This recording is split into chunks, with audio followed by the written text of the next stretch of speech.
Graça e paz. Amém. O nosso tema esses dias tem sido a ansiedade e a paternidade de Deus. Como foi colocado ontem, são temas contrapostos. Quem é ansioso não descansa na paternidade. Quem descansa na paternidade não é ansioso. Então, a maneira pela qual nós temos de nos libertarmos da ansiedade é aprendendo a descansar nessa bendita paternidade de Deus. O livro de 1 João, ele diz um texto que eu considero maravilhoso. Ele diz assim: vede que grande amor nos tem concedido o Pai, ao ponto de sermos chamados filhos de Deus. Queridos, esqueçam a paternidade terrena, porque a paternidade terrena não tem nada a ver com a divina. A terrena é imperfeita, mas a divina é perfeita. O Pai Celeste, ele é perfeito na maneira de agir. Ele nunca permite que um filho seu corra risco. Nunca. Ele nunca submete um filho dele a uma dor acima do que este filho é capaz de tolerar. Ele nunca deixa um filho sozinho. Nunca. Nós vamos olhar textos, se o Senhor nos permitir, que mostram tudo isso. Ontem a gente tentou criar uma base, mostrando para os irmãos a realidade de que a ansiedade é muito mais presente no nosso meio, no meio cristão, do que a gente supõe. Eu vou hoje avançar um pouco nesse entendimento, e se o Senhor nos permitir, eu quero falar um pouco sobre a paternidade de Deus e os nossos medos. Eu quero trabalhar especificamente alguns textos, nós não vamos ver todos os textos, não dá tempo, sobre o que a Bíblia fala sobre o medo que o nosso coração é tomado, né? O que é importante de nós lembrarmos de ontem? A ansiedade não constitui um pecado. A ansiedade é um sentimento que, não cuidado, nos leva ao pecado da incredulidade. A incredulidade é um pecado. A ansiedade é um sentimento natural do ser humano. Foi assim com o Filho de Deus. Jesus, em Marcos 14, não abram, ele diz assim: tenho desejado ansiosamente comer convosco essa Páscoa. Ele foi tomado por um sentimento, ali não é uma ansiedade negativa, ali a expressão é ânsia e não ansiedade, mas a palavra ansiedade deriva da palavra ânsia. Ele é tomado por um desejo muito forte de poder estar com os discípulos e viver aquele momento. O nosso bendito Senhor, ele teve sentimentos normais, como os nossos. Ele viveu todos os sentimentos próprios de um homem nesta terra. Ele ansiou, a palavra ansiedade ali está ligado àquela criança com uma expectativa enorme de abrir um presente. Ele aguardava com desejo enorme o poder viver aquele momento com os discípulos. Mas ele teve os sentimentos que nós temos. Então, o que nós precisamos guardar de ontem? Que a ansiedade é um sentimento, não consiste num pecado, mas pode nos levar ao pecado.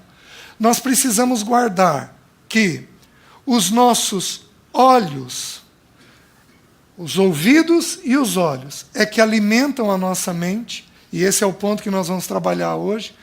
É ele que joga informação para a nossa mente. E eu me torno ansioso toda vez que eu olhar uma área da vida de um jeito diferente do jeito que Deus vê. Se eu olhar uma compra fora do tempo de Deus, eu fico ansioso com aquela compra. Se eu olhar um casamento fora do tempo de Deus, do modo de Deus, eu fico ansioso. Se eu olhar o futuro e planejar o futuro, que a Bíblia nos exorta a fazer, fora do tempo e da maneira de Deus, eu fico ansioso. Eu não fico ansioso quando o que eu olho do ponto de vista de Deus. A ansiedade, então, é um sentimento que vem dentro de mim, derivado de um pensamento fora do propósito, do tempo, da maneira e do jeito de Deus. Quando eu tenho a minha forma de pensar e não a forma de Deus Pai de pensar, então eu sou tomado pelo sentimento de ansiedade. Todos nós aqui, do menor ao maior, temos ansiedades. Se alguém disser que não tem ansiedade, ele mente. Porque isso não é verdade. O coração de todos nós, em algumas situações da vida, vamos pegar o ser humano mais maduro no nosso meio. Resolvido, descansado, sossegado, tranquilo, equilibrado, este ser humano, ele vai ter uma ou outra área da vida dele em que ele ainda não tem a mente de Deus. Ele tem a mente dele, mas ele não tem a mente de Deus. E por não ter a mente de Deus, ele trilha caminhos ansiosos. Nós vimos que existem várias expressões, várias maneiras pela qual a ansiedade aparece em nós. Pessoas agitadas são ansiosas. A inquietação é a ansiedade. Jesus falou assim, nós possivelmente não vamos terminar de trabalhar o texto de Mateus 6 hoje, mas ele diz, não vos inquieteis com o dia de amanhã. Inquietação é uma maneira pela qual a ansiedade aparece. Ciúmes é uma maneira pela qual a ansiedade aparece. Pessoas possessivas, pegajosas, onde tem uma necessidade de toque muito extensa, essas pessoas são ansiosas. Pessoas, acho que vocês vão me entender, cavernosas, isoladas, distantes, são pessoas ansiosas. Elas têm medo de relacionamento. Por isso elas resolveram a ansiedade delas ficando quietinhas dentro de casa. É uma maneira pela qual tem de resolver. Ficar dentro de casa não é errado. Como sair de casa não é errado. Mas ficar demais dentro de casa, ou sair demais, ou a inquietação demasiada, ou a reserva demasiada, isso mostra que a gente está sendo ansioso. Pessoas que têm medo, que é o tema que nós vamos trabalhar hoje. Qualquer tipo de medo. Queridos, se o Senhor nos permitir, nós vamos esgotar o assunto do medo nessa noite. Eu vou abrir os principais textos para os irmãos essa noite. Qual é o maior de todos os medos? A morte. Então eu vou dizer uma coisa para os irmãos, sem medo de errar. Todo medo, por mais bobo que ele seja, ele, no fundo, reflete o medo que a pessoa tem da morte. Todo medo. Eu já vi situações N's. Já vi pessoas com medo de barata, medo de gafanhoto, medo de cachorro, medo de subir num avião, medo de relacionar, medo de uma situação de competição, medo de uma situação de avaliação, medos N's dentro do ser humano. O medo, ele pode aparecer numa bobagem, mas ele sempre reflete que a pessoa, no final das contas, tem o medo de passar pela morte. E se o Senhor nos der graça, nós vamos abrir os textos de como o Pai pensa a morte, como o Pai vê a morte. Compulsão. Eu vou correr um risco numa afirmação. Eu diria que Todos nós aqui temos compulsão. Temos excessos, para menos ou para mais. Dorme menos, dorme muito. Dorme pouco, dorme muito. Come pouco, come muito. Trabalha pouco, trabalha muito. Se relaciona pouco, se relaciona muito. Todos nós vamos ter tendências exageradas dentro do nosso comportamento. Compulsão que existe dentro de nós. Tudo aquilo que você faz com repetição, em excesso, é um sintoma de que você é ansioso. Nós precisamos decorar o salmo, não abram, o salmo que é o salmo perfeito para lidar com a ansiedade, é o salmo 131. Senhor, todos nós deveríamos decorar. Senhor, não é soberbo o meu coração, nem altivo o meu olhar. Não ando à procura de grandes coisas, nem de coisas maravilhosas demais para mim. Pelo contrário, fiz calar e sossegar a minha alma.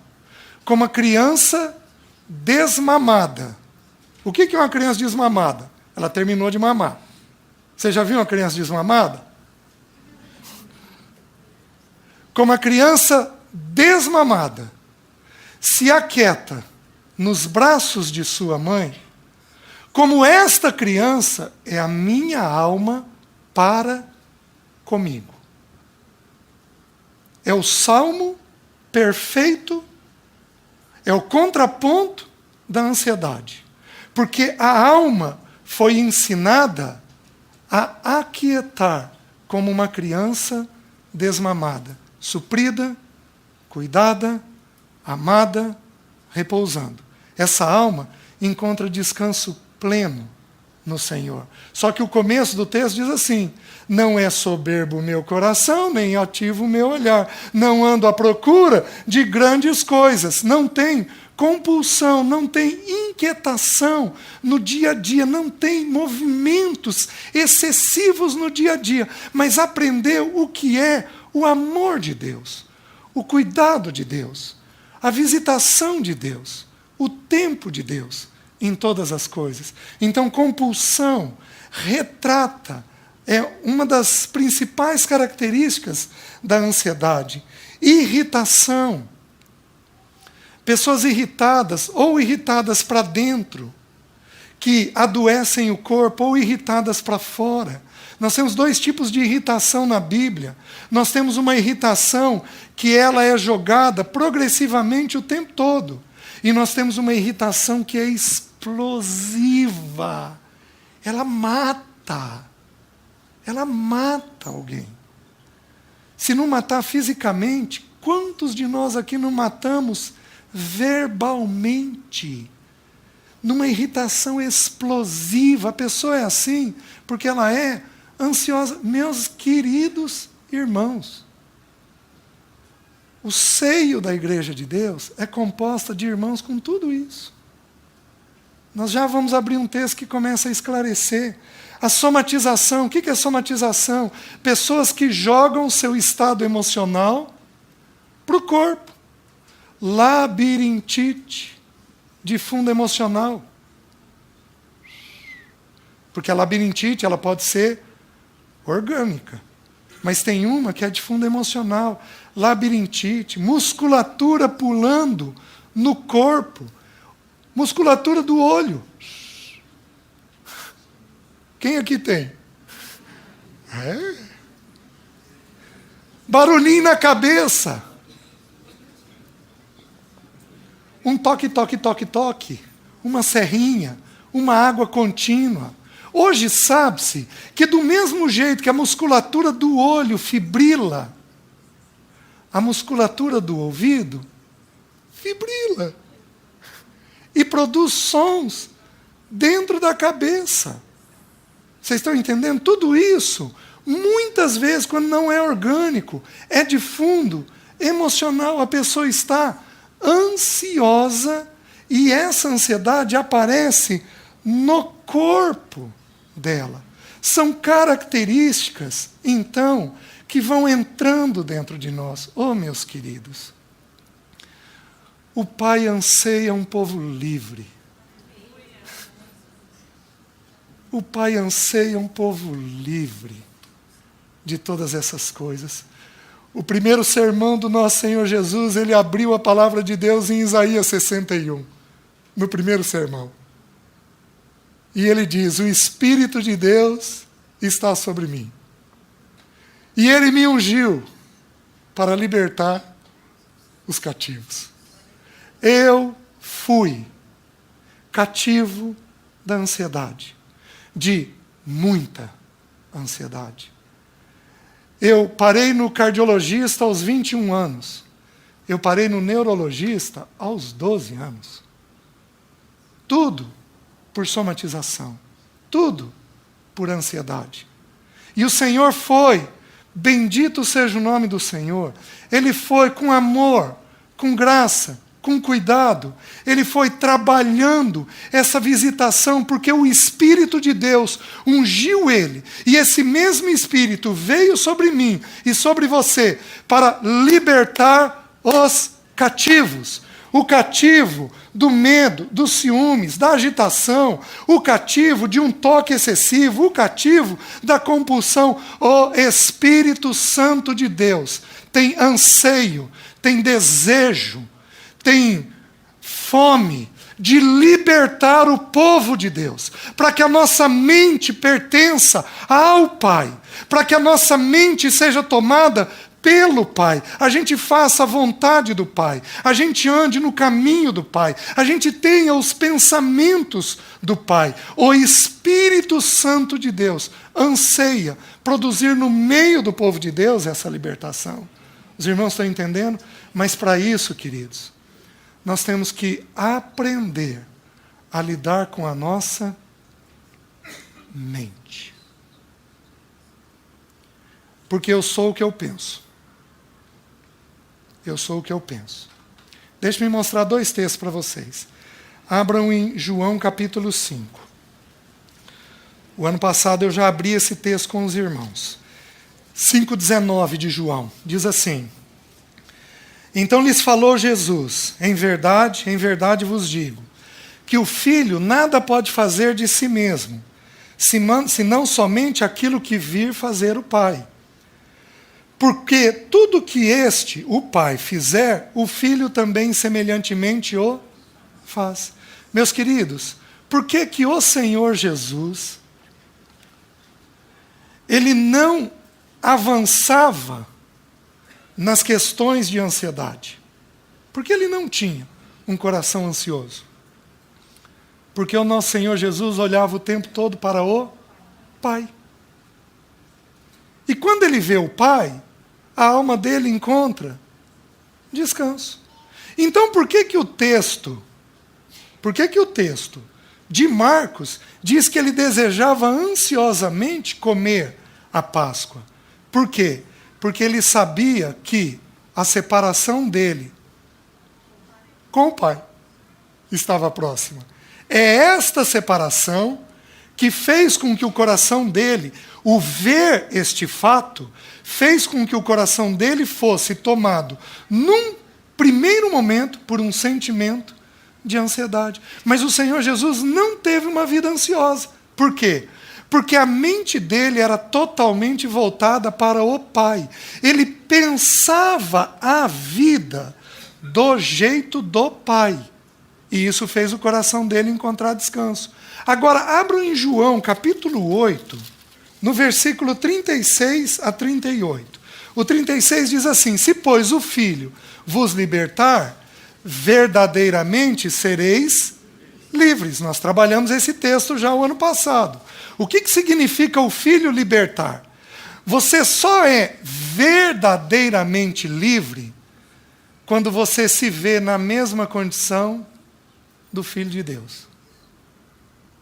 Quando você entende que o Pai Celeste cuidou do Filho amado, e você compreende que do mesmo jeito que o Pai Celeste cuidou do Filho amado, o Pai Celeste vai cuidar de você, você passa a ser verdadeiramente livre. Só tem liberdade aqueles que conseguem entender que eles são filhos de Deus. Você nunca está em prejuízo, está em risco. Se o Espírito Santo permitir, amanhã à noite eu quero abrir com os irmãos os versículos talvez os mais importantes, que falam sobre como Deus Pai age. O que ele age, onde ele intervém, como ele intervém, o que ele faz, do que ele cuida, o que ele providencia. Pai significa pater, nutridor, provedor, sustentador. Então, como é que esse pai nutre, provê, sustenta? Quando eu não vejo, quando eu não me vejo como filho, meus queridos, meu coração é tomado por ansiedade. Mas como eu me vejo na mesma condição do Filho de Deus, o meu coração passa a ser sereno. E aqui começa o ponto, porque o assunto nosso hoje é medo, a paternidade de Deus e o medo. Eu quero trabalhar especificamente essa expressão das Escrituras. Como que a Bíblia lida com a questão do medo. O fato é que quando nós nascemos em um mundo caído e nós nascemos num corpo caído. Nós nascemos num corpo que adoece. Nós temos desespero quando uma criancinha tem febre. Nós temos um desespero maior ainda quando a febre não cede. Nós temos um desespero muito maior se eu tenho que levar um filho para um hospital. Meu Deus, o que vai acontecer? Então, à medida que eu nasço e vou vivendo a vida, eu vou me deparando com as incertezas da vida. Queridos, viver assusta. Viver dá medo. Viver é arriscado. O coração de nós vai sendo tomado por apreensões da vida. Deixa eu fazer uma distinção. Todos nós fazemos isso que eu estou falando. Todos nós aqui fazemos isso. A gente começa a interagir com a vida e a vida ela vai se tornando assustadora. Por quê? Porque este mundo jaz no maligno. Este mundo está morto. Este mundo está fadado a ser destruído pelo fogo. Habita num mundo desse. Assusta qualquer um. À medida que nós vamos interagindo com a vida e vamos percebendo como é que é a vida, todos nós vamos sendo tomados de apreensões, seja de doença, seja de dinheiro, seja do futuro, seja de perda de um relacionamento. Todos nós vamos sendo tomados por apreensões. E essas apreensões vão formando conceitos na nossa mente. Conceitos de vida. Nossa, eu passei fome com o meu pai, então eu tenho que ter dinheiro para não passar fome. Eu tive um amigo que ele aos 16 anos de idade tinha que sustentar os pais. Só que ele sustentou os pais onde o pai construía a casa. Ele não sustentou com comida só. Isso não é papel de um menino de 16 anos de idade. Fazer a casa do pai. Então ele viveu sem ter dinheiro, sem ter dinheiro, sem ter dinheiro. Sabe como é que ele resolveu o medo dele? A empresa dele tinha que ter estoque. Mas tinha que ter estoque. Tinha que ter estoque. Alguns aqui têm o armário estocado. O armário de casa, a despensa de casa. Precisa ter o tempo todo. Por quê? Porque foi formado um conceito lá na infância. Qual conceito? Pode faltar. E ao invés de contrapor este conceito a Deus, achou um jeito de aliviar o conceito. Vou ter estoque. Porque tendo estoque não vai me faltar. O cérebro, ele vai fazendo os arranjos, a alma pecaminosa nossa, ao invés de buscar a segurança em Deus, a satisfação em Deus, o prazer em Deus, o cérebro nosso, ele vai construindo formas da gente encontrar alívio. Vocês querem ver a primeira vez que Israel entrou em idolatria?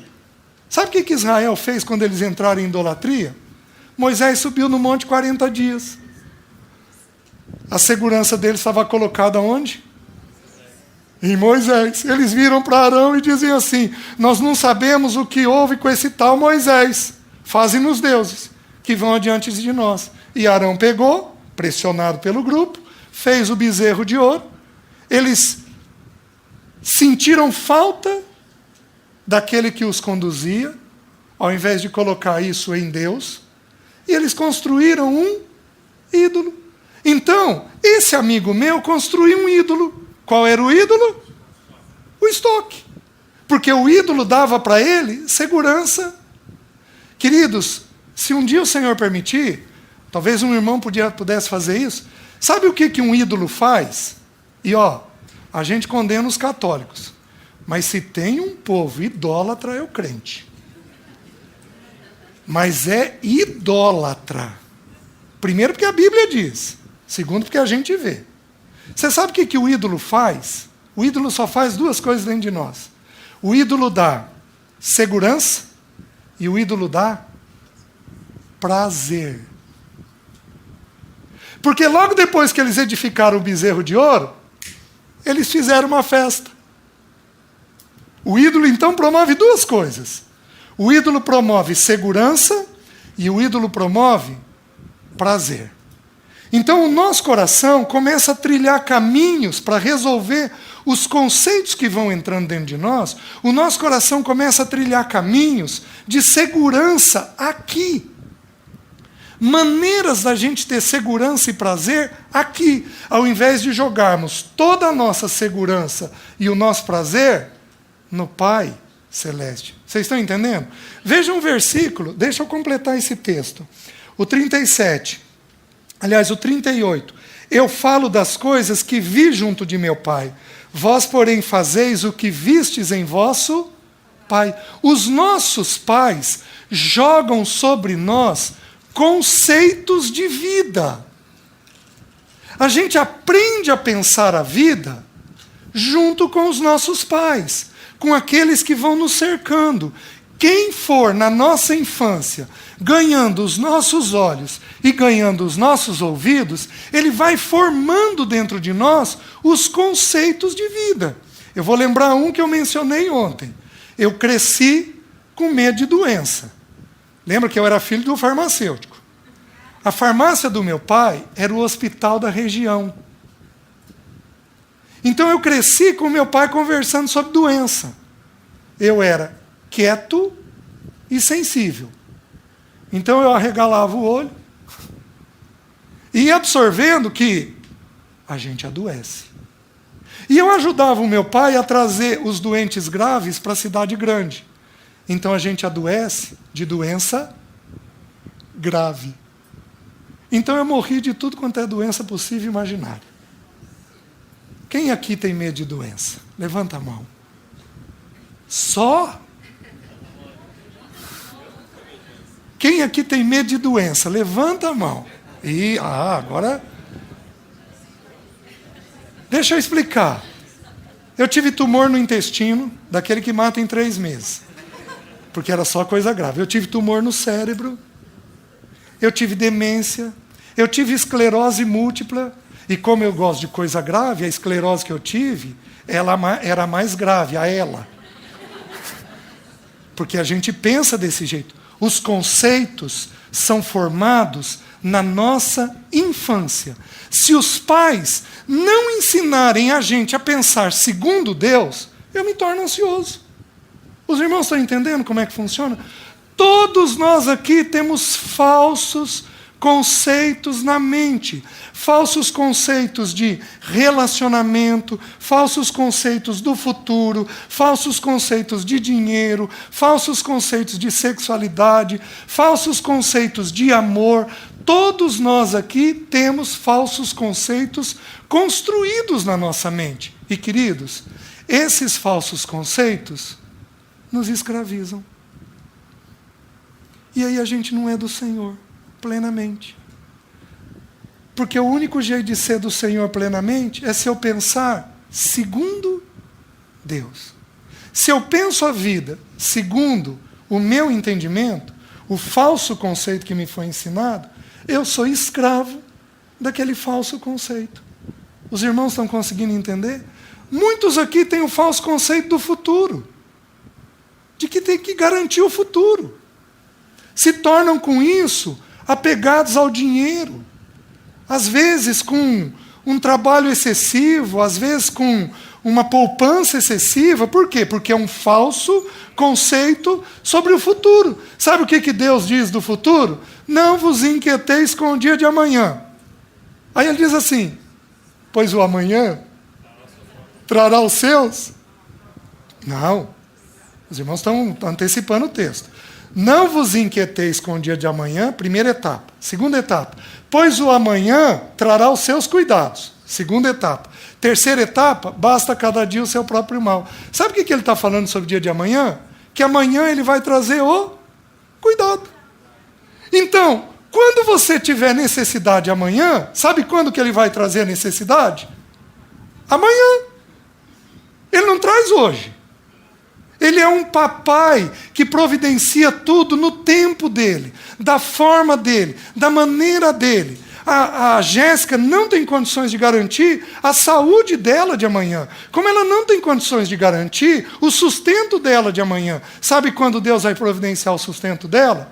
No dia que ela tiver necessidade. O amanhã trará os seus cuidados.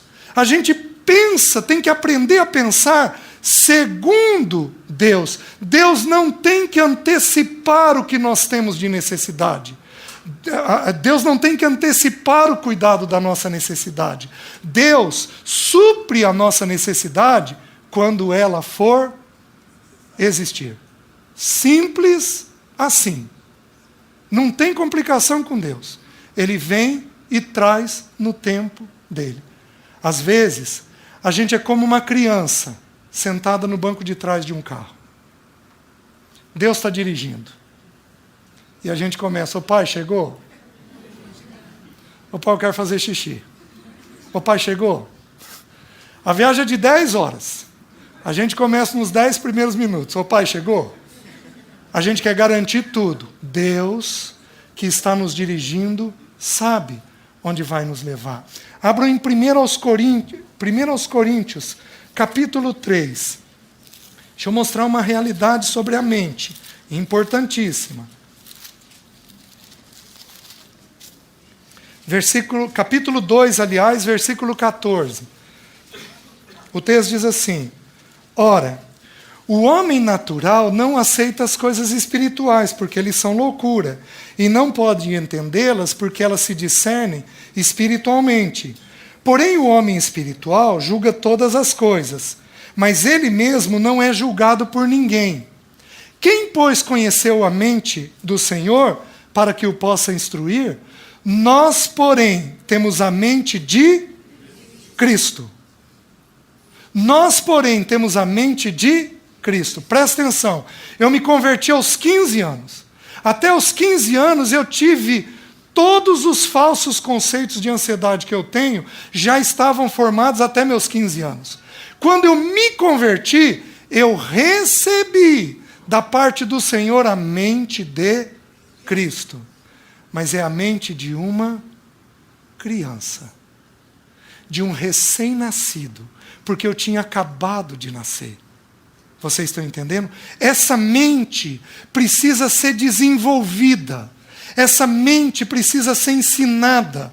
Essa mente precisa ser trabalhada. Eu já recebi o descanso de Jesus. Eu já recebi a segurança de Jesus. Eu já recebi as deliberações. Mente significa deliberações. Eu já recebi as deliberações, os pensamentos de Jesus. Mas isso tem que ir sendo trabalhado gradativamente na minha mente. Essa mente precisa ir sendo amadurecida dentro de mim. Os irmãos estão entendendo? Os conceitos novos precisam ir sendo gerados dentro de nós. E, queridos, o primeiro conceito, então, que nós vamos trabalhar é o conceito do medo. Como é que Deus enxerga, como é que Deus olha a questão do medo dentro do ser humano? Qual é o medo mais excessivo que nós temos? É o medo Qual é a crise mais forte que nós temos no medo? É uma crise de pânico. Os irmãos vão ter que ter tolerância comigo, porque nós vamos estudar uma crise de pânico. Só que nós vamos estudar isso só lá por março. Quando a gente for estudar a crise de pânico de Elias, a crise de ansiedade de Elias. Aí eu vou aprofundar com os irmãos como que a gente procede numa crise de pânico. O que a gente faz? Qual é o caminho da gente trilhar? Eu preciso procurar quem? Procuro remédio, procuro terapeuta? O que eu faço? O que eu não faço? Isso daí a gente vai conversar lá na frente. Deixa eu mostrar a questão do medo. Vamos até Gênesis, capítulo 3. O medo é o primeiro dos sentimentos a entrar na raça humana.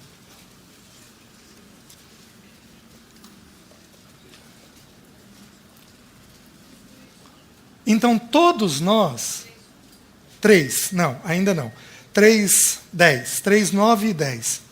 O medo é o primeiro dos sentimentos a entrar na raça humana. Então, todo ser humano tem medo. O medo é um sentimento natural dentro do ser humano. Adão foi criado, como nós vimos ontem, para ser filho de Deus. Essa é a realidade de Adão. Ele foi criado para ser filho. Quando Adão pecou, ele se distanciou daquele que seria seu pai. Guardem isso. Porque o pecado, ele causa separação entre nós e Deus. Guardem isso. Esta separação, este distanciamento, este sentimento de solidão, produz medo. Medo é irmão gêmeo, univitelíneo, de solidão. Entrou solidão, entra medo. Entrou medo, entra o sentimento de solidão. Um não existe sem o outro. Por isso que as pessoas que têm medo, elas viram para alguém. Fica aqui comigo. Por que ela tem necessidade que fique alguém com ela? Porque o sentimento do medo está intimamente ligado ao sentimento de solidão. Por que Adão teve medo? Porque ele teve separação do pai. E esta separação do pai trouxe o primeiro sentimento do ser humano, o sentimento do medo. Vocês já viram uma criança com medo? Todos nós aqui já vimos. O que sossega ela? O colo do pai ou da mãe. Ah, mas o que o pai e a mãe fizeram para ela ter segurança? Nada.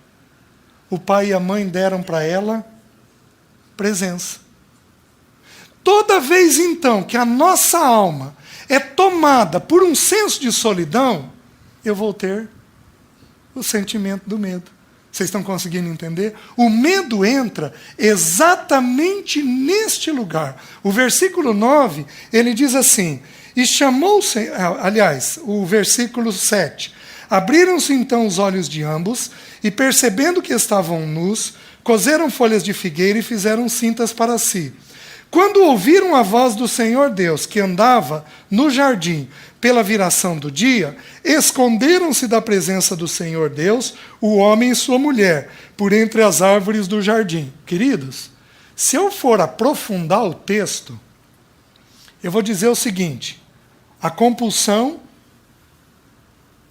de se esconder por entre as árvores, de coser folha de figueira e de se esconder por entre as árvores, derivou de qual sentimento?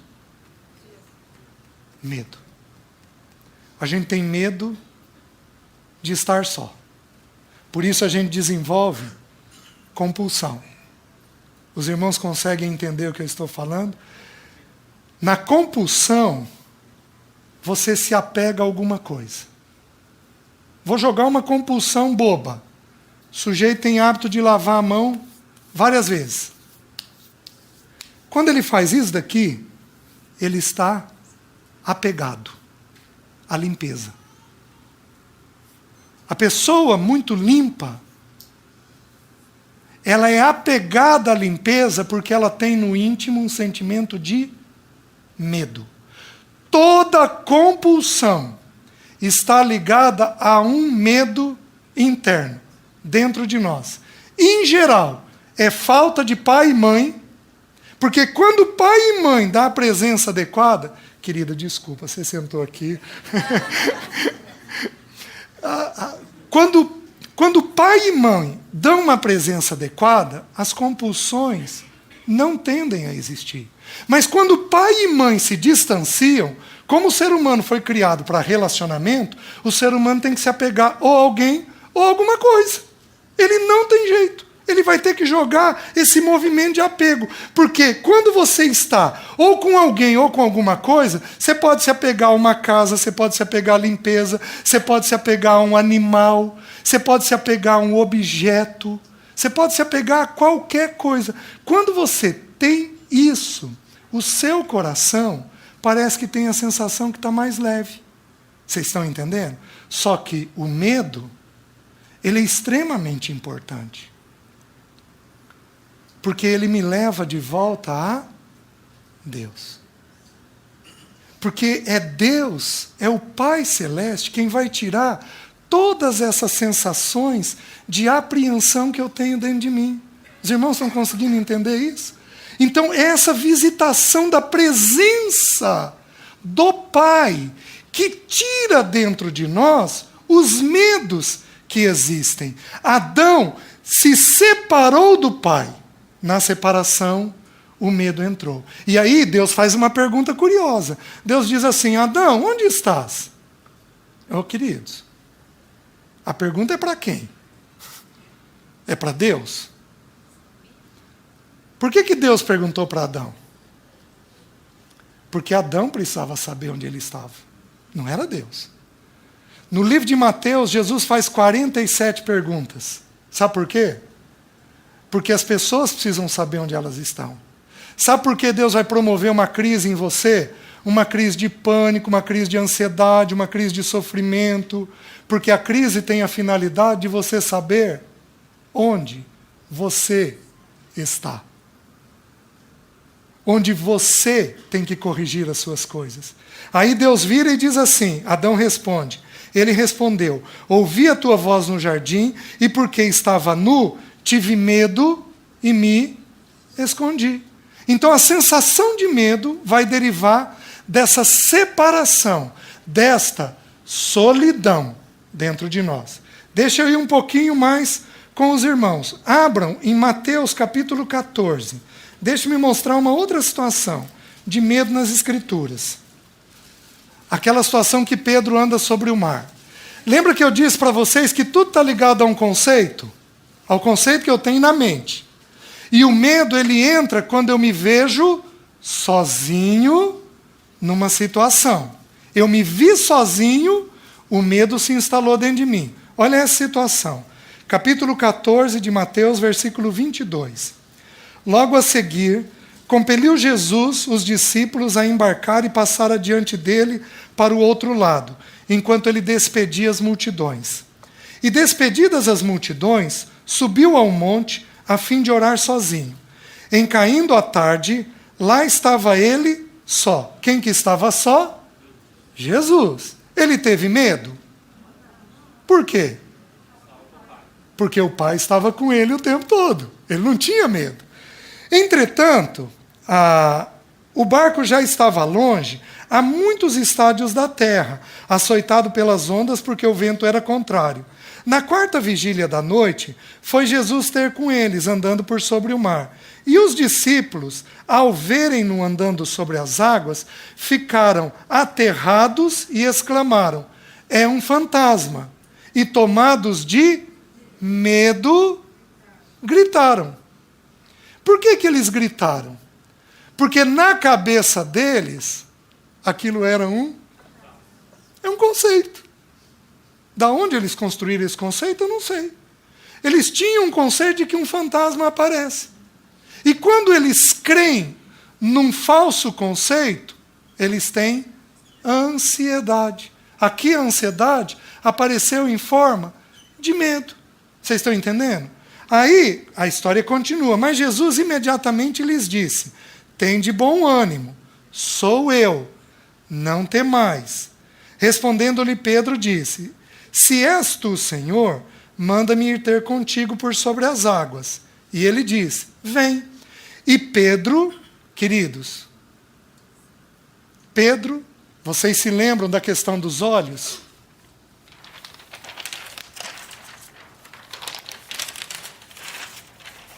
Vocês se lembram que o que é o pensamento que determina a emoção?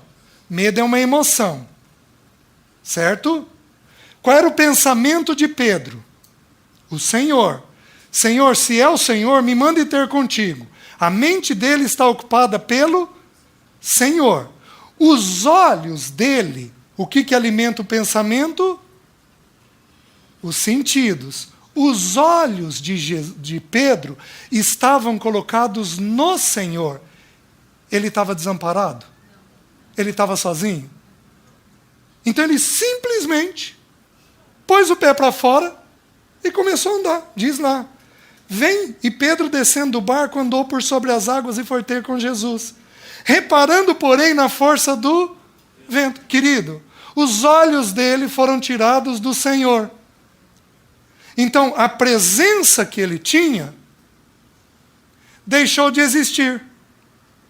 Ele parou de olhar para aquele que dava para ele o senso de segurança. Quando que você tem medo? Quando você não vê o pai e o filho naquela situação da sua vida. Quando você vê o pai e o filho naquela realidade da sua vida, o seu coração encontra descanso. Mas toda vez que você olhar uma situação e os seus olhos forem tirados do pai e do filho naquela situação, o seu coração vai ser tomado por medo. O que é uma crise de pânico? É uma crise extremada de sensação de separação. Eu estou sozinho, sozinho, sozinho naquela situação. E aí o coração da pessoa é tomado por medo. Pedro fitou os olhos no vento. O conceito de Pedro estava onde? No vento. E por estar no vento, o conceito de Pedro não tinha o Senhor. E aí ele foi tomado por uma sensação de medo. Os irmãos estão conseguindo entender? Então, qual é o segredo em toda situação? Em toda situação, você tem que parar e pensar: Pai, como é que o Senhor enxerga isso daqui? O Senhor está nisso? O Senhor está aqui? O Senhor está me levando a isso? É teu tempo e teu modo isso que eu estou fazendo? Se o Pai está naquilo, o medo, ele desaparece de dentro da gente. Vamos um pouquinho mais, abram em 1 João. Esse versículo é extremamente importante e ele deveria ser sabido de cor por nós. 4,18. Diz assim: no amor, nós temos que entender uma coisa. O livro de 1 João, ele tem uma ênfase de união. E essa união, quando você pensa em união, você tem que pensar sempre no Pai e no Filho. No capítulo 1, ele vai dizer que a nossa união é com o Pai e o Filho.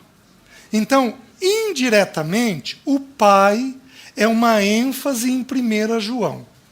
A palavra-chave em João é união.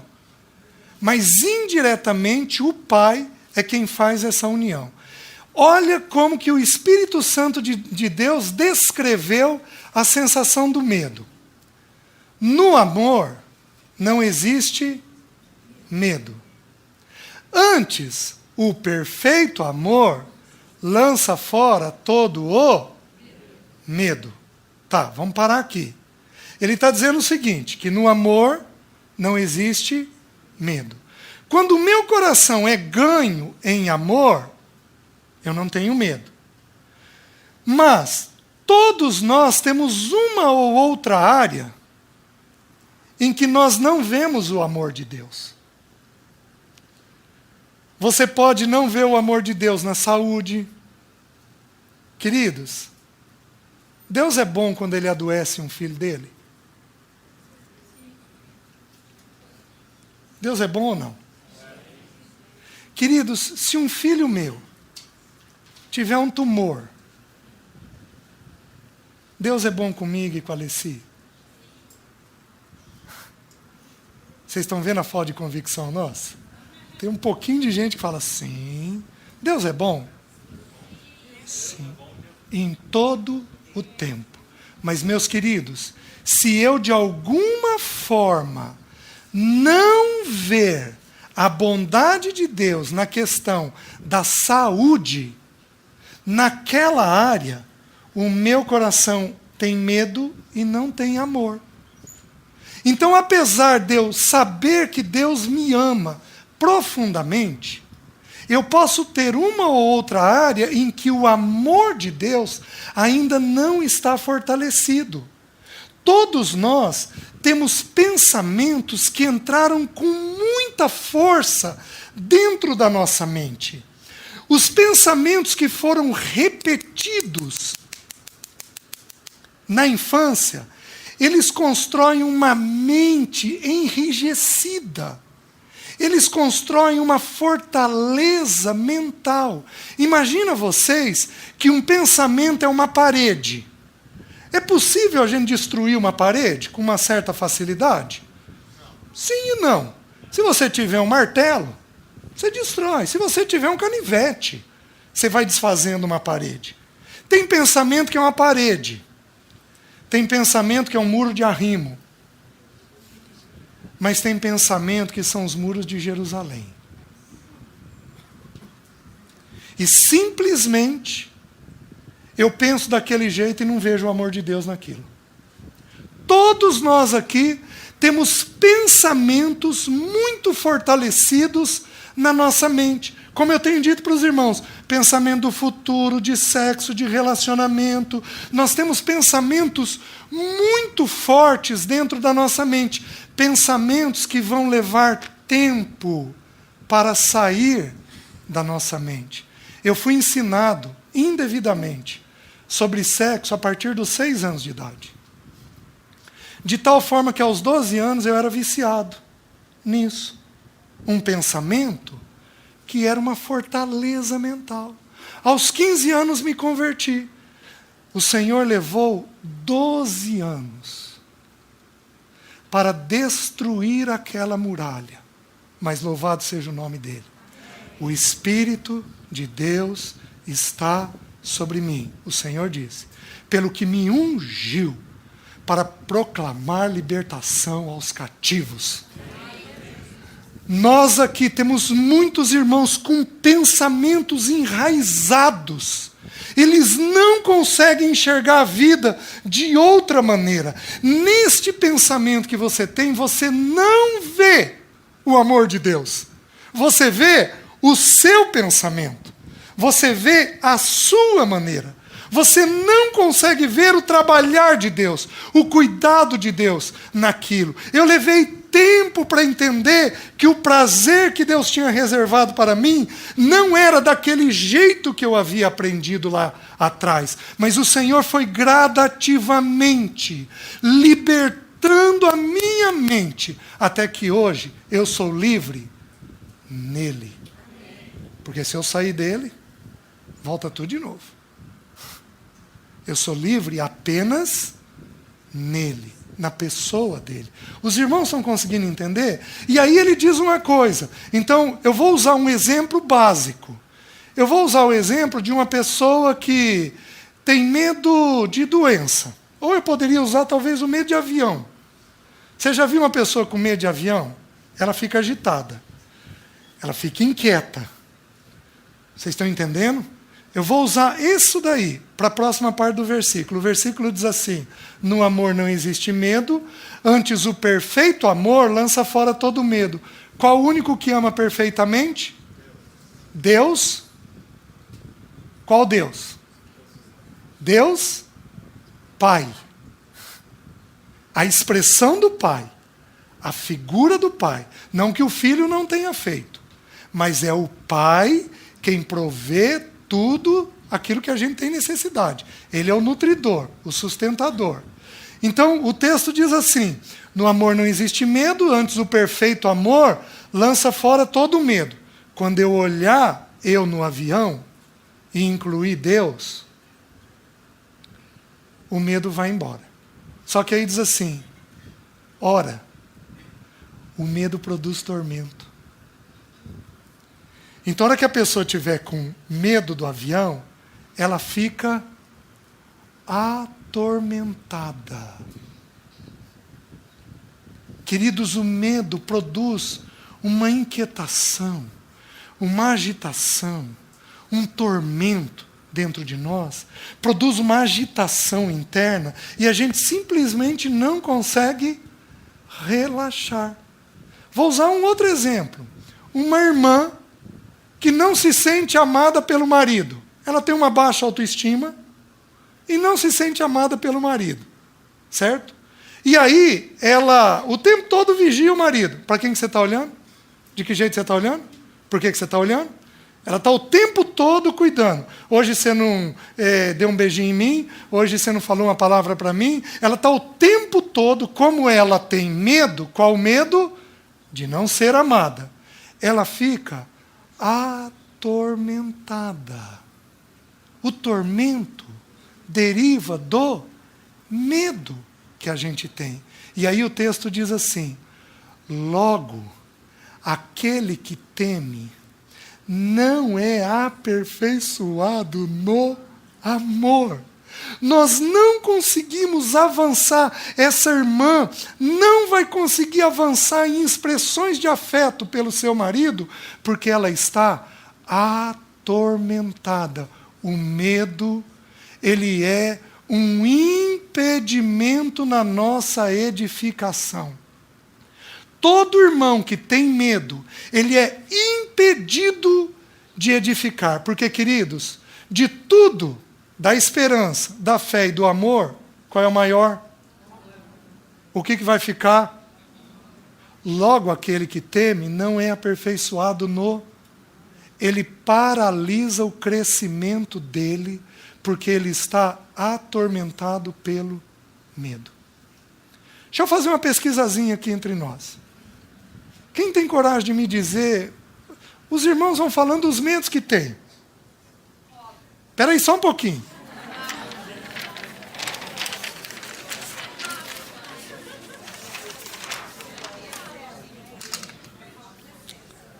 Cobra.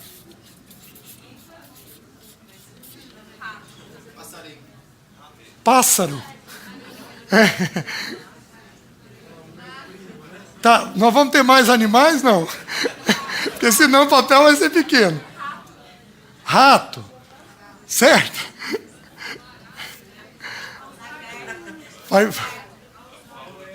Vamos, irmãos.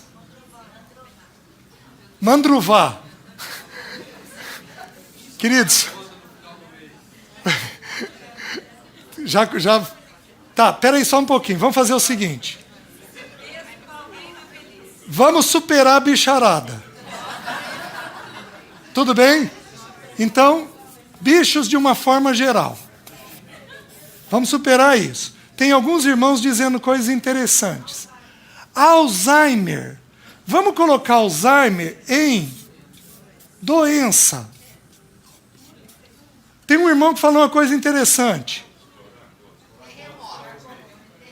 Pagar contas final do mês.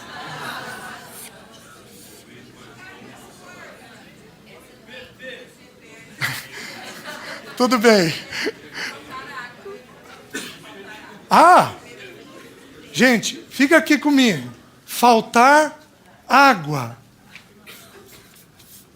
Isso é importante. Vou dizer para vocês por quê. O que mais? Segurança. Assalto.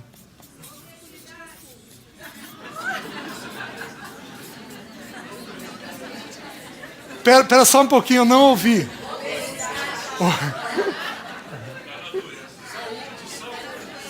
Peraí. Vamos lá, porque aí a gente avança um pouquinho no texto. Tem medo de ser pego Medo da velhice. Espera aí só um pouquinho. Uma irmã, já 2 passos por irmão. Uma irmã falou obesidade. Tá. Tudo bem, alguém aqui no canto falou. Já sentiu medo da irmã. Tudo bem, tudo bem. Se declarou com certa facilidade. Irmãos, nós vamos trocar obesidade por uma palavra chamada imagem. Sabe por quê? Olha o que o Senhor falou. Não vos inquieteis com o que às vezes de comer, beber ou... Sabe qual é a primeira coisa que me veste? A pele.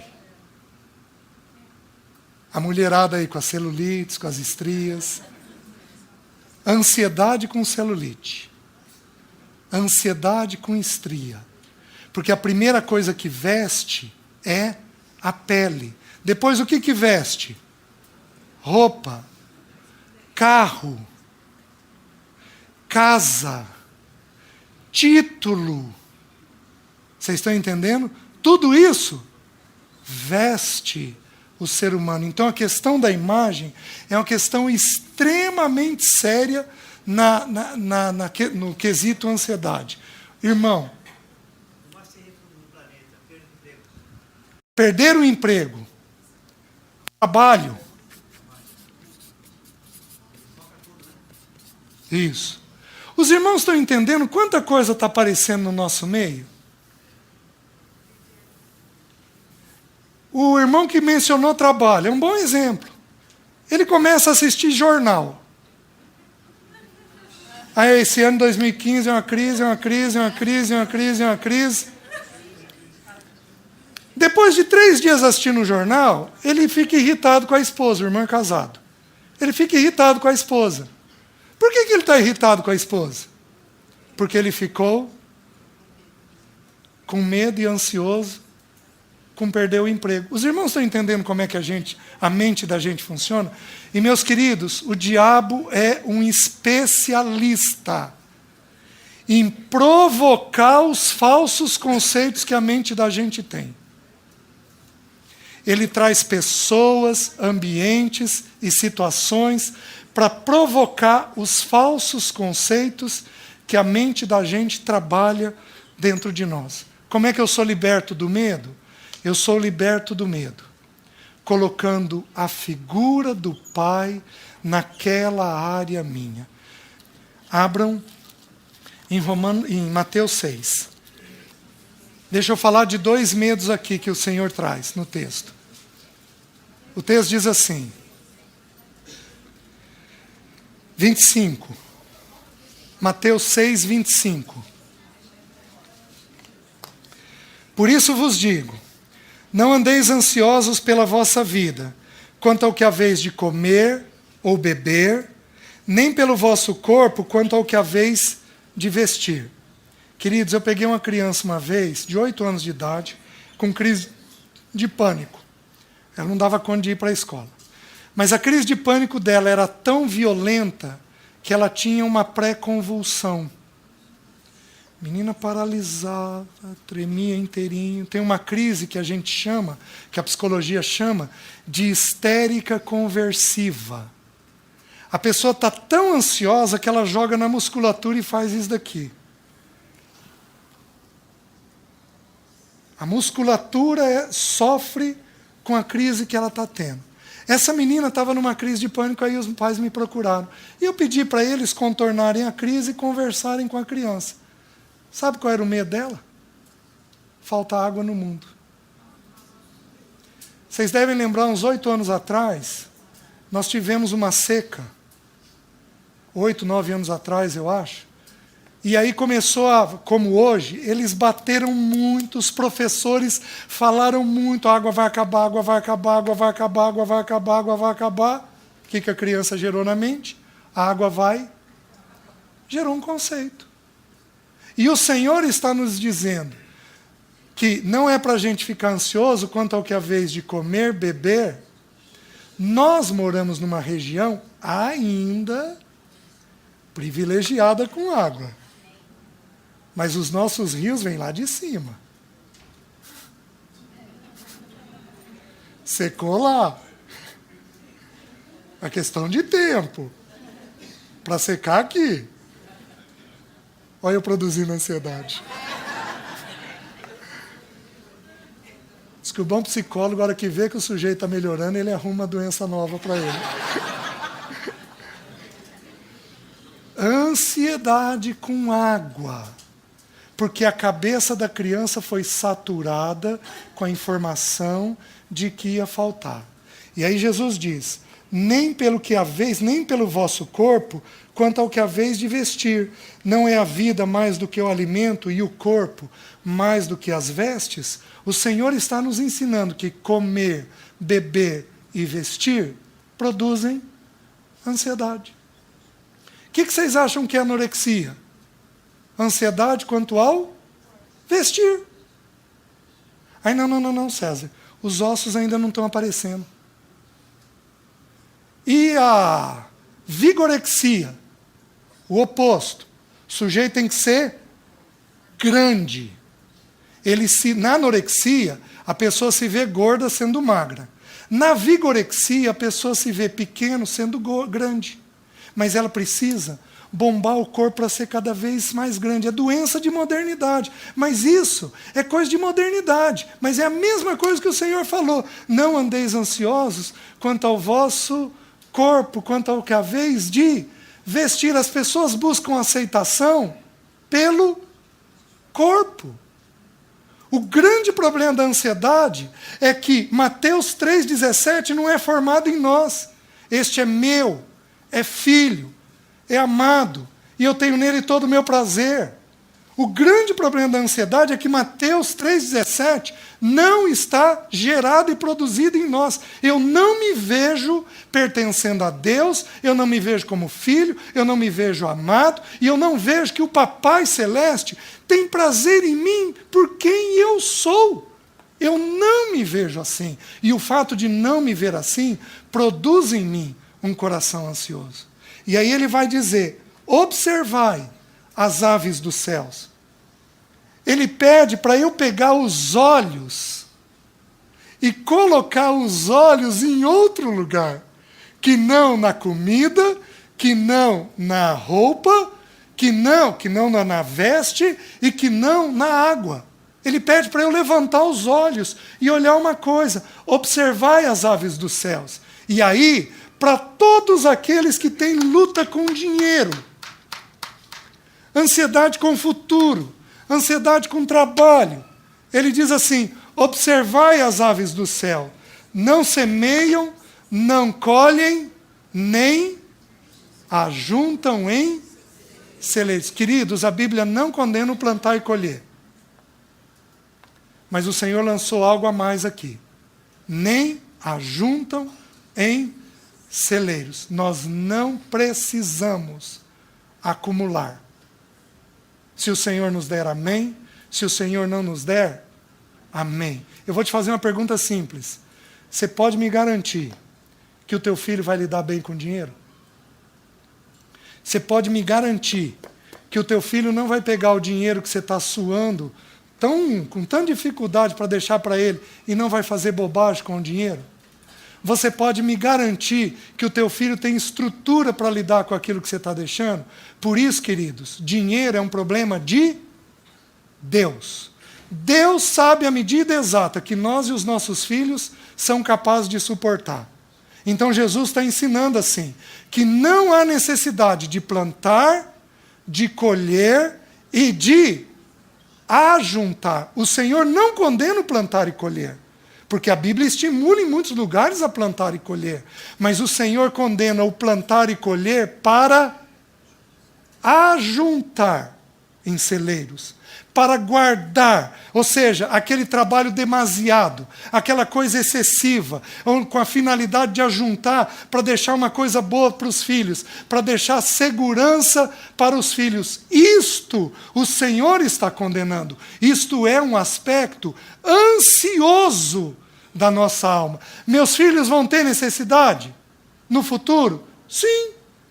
E se eles tiverem necessidade, o que o Pai Celeste deles vai fazer? Vai suprir. Vai suprir agora através de mim? Sim e não. Se Deus trouxer sem que eu trabalhe demais, amém.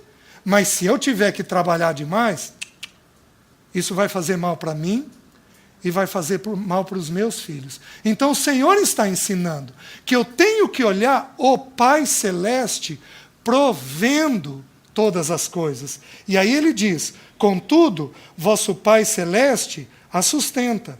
Porventura não valeis muito mais do que as aves? E aí ele lança um novo conceito. A saúde era para estar na lista? Podia, porque saúde é uma coisa que promove muita ansiedade. Mas o Senhor não falou assim: não andeis ansiosos quanto ao comer, beber e quanto à vossa saúde. Sabe por quê? Porque nesse versículo ele vai dizer assim: quem de vós, por ansioso que esteja, pode acrescentar um côvado, ponta do cotovelo à ponta do dedo médio, 49 centímetros, um passo.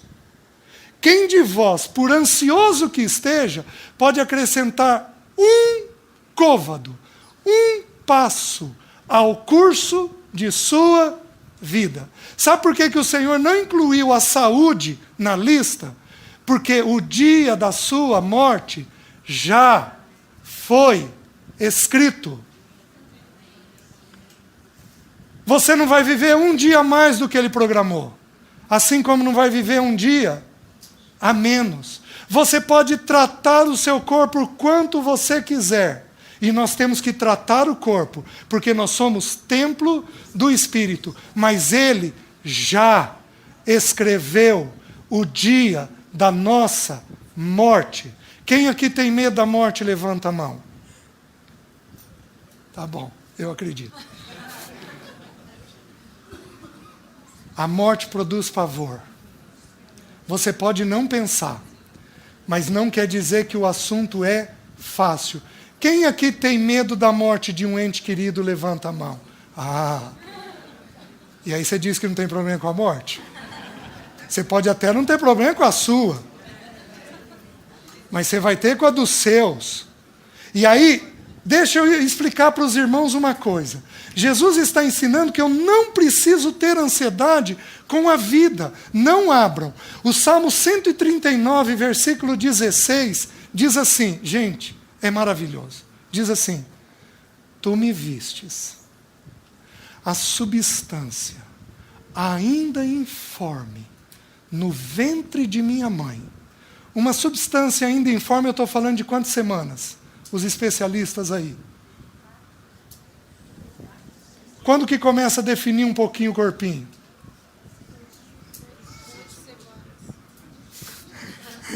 Olha que eu pergunto para sua mãe, se você entende de fato. Tem algum médico aí, algum especialista? Uma criança no ventre, ela começa a definir um corpinho com quantas semanas? Eu não sei. 10 a 12 semanas.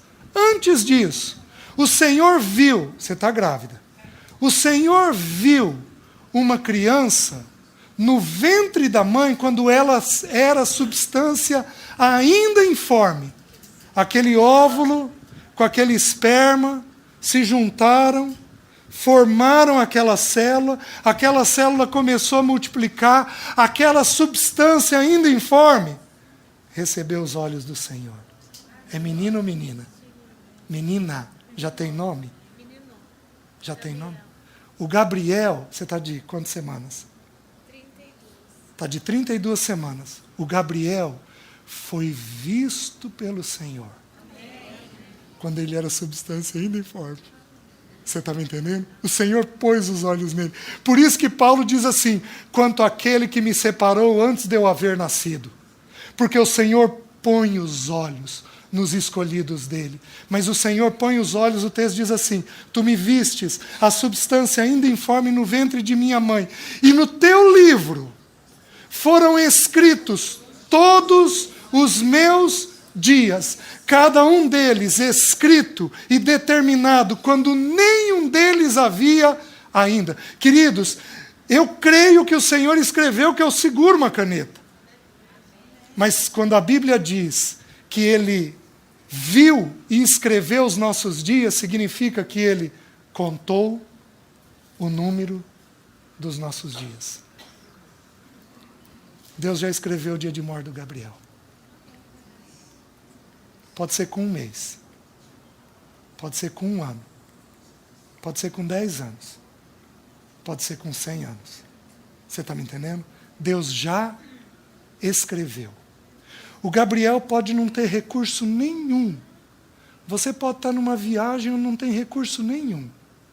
O Gabriel pode ter um problema grave. Se Deus não escreveu a morte do Gabriel, o Gabriel não vai morrer. Os irmãos estão conseguindo entender? Nós nunca corremos risco de vida, porque a nossa vida foi contada pelo nosso papai. Isso precisa dar segurança ao nosso coração. E por isso precisa fazer o nosso coração encontrar descanso nele. Ele cuida de todas as coisas. Se ele escreveu o dia do Gabriel morrer, vocês acham que ele não escreveu a comida que o Gabriel vai ter necessidade? Vocês acham que ele já não escreveu a esposa do Gabriel para o Gabriel? Se Deus quer que ele case, Deus escreve todas as coisas da nossa vida. Ele é um pai perfeito e o nosso coração precisa encontrar descanso nessa realidade. Agora, sabe por que a gente sofre com a morte? Queridos, eu já encerro. Sabe por que a gente sofre com a morte? Abra em Eclesiastes. Eu preciso falar isso porque é o maior medo que tem. Abra em Eclesiastes, por favor. Capítulo 3, versículo 11. Diz assim: tudo fez Deus formoso no seu devido tempo. Também pôs a eternidade no coração do homem. Presta atenção. Sabe por que a gente sofre quando a gente perde alguém? Porque dentro de nós o que pulsa é o desejo de sermos eternos. Nós não fomos criados para separação. E por não termos sido criados para separação, a morte dói profundamente dentro de nós. Ela vem e ela traz uma dor. É natural termos dor diante da morte. O nosso amado Senhor chorou na morte de um amigo próximo. O Senhor chorou quando Lázaro morreu. O Senhor sabia que ele ia ressuscitar. Mas o Senhor está nos ensinando na humanidade dele que a perda pela morte produz dor dentro de nós, porque nós não fomos criados para o rompimento. Nós fomos criados para termos um relacionamento eterno uns com os outros. Os irmãos estão conseguindo entender? Então, quando eu entendo a dor, eu começo a viver uma coisa mais sossegada. Mas eu preciso manifestar só mais um versículo para os irmãos sobre morte. A morte tem que ser olhada não como perda. A morte precisa ser olhada não como perda. Abram em João. Quando Maria vai ao sepulcro. Versículo 11. João 20, versículo 11. Maria, entretanto, todo mundo lá? Maria, entretanto, permanecia junto à entrada do túmulo chorando. Enquanto chorava, abaixou-se e olhou para dentro do túmulo. E viu 2 anjos vestidos de branco, sentados, onde o corpo de Jesus fora posto, um à cabeceira e outro aos pés. Então eles lhe perguntaram: mulher, por que choras? Ela lhes respondeu: porque levaram o meu Senhor, e não sei onde o puseram. Tendo dito isto, voltou-se para trás e viu Jesus em pé, mas não reconheceu que era Jesus. Perguntou-lhe Jesus: mulher, por que choras? A quem procuras? Ela, supondo ser ele o jardineiro, respondeu: Senhor, se tu o tiraste, dize-me onde o puseste, e eu o levarei. Disse-lhe Jesus: Maria. Ela, voltando-se, lhe disse em hebraico: Rabone, que quer dizer mestre. Prestem atenção. Recomendou-lhe Jesus: não me detenhas. Sabe o que a gente faz com a pessoa que morreu? A gente não segura. Não me detenhas, porque eu subo para o meu Pai e vosso Pai, para o meu Deus e vosso Deus.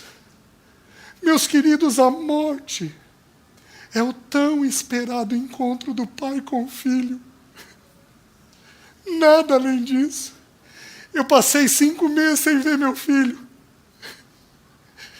Eu não vi a hora de vê-lo. Imagina o Pai Celeste, com anseio de ver os filhos aqui. Nós precisamos ser tomados na nossa mente pelo entendimento de Deus no que concerne a morte. Nós precisamos ver o prazer de Deus no que concerne a morte. Quanto preciosa é aos olhos do Senhor a morte dos seus santos. O Senhor não vê como perda, o Senhor vê como algo precioso, porque é o tão esperado encontro do Pai com o Filho. Oh, meus queridos, renovemos a nossa mente. Aprendemos a ver os assuntos da vida do ponto de vista do Pai, da maneira do Pai, com os olhos do Pai.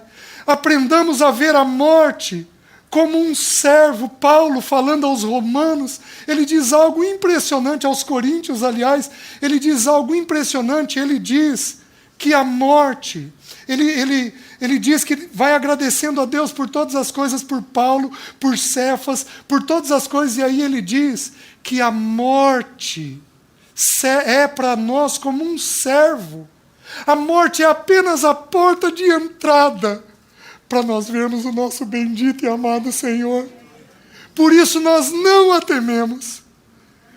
Ela dói, ela produz sofrimento, ela produz angústia, ela nos leva a chorar, ela nos leva a ter tristeza, mas, meus queridos, ela precisa gerar uma gratidão. E o Senhor ensina Maria: não me detenhais, porque eu subo para o meu Pai e vosso Pai.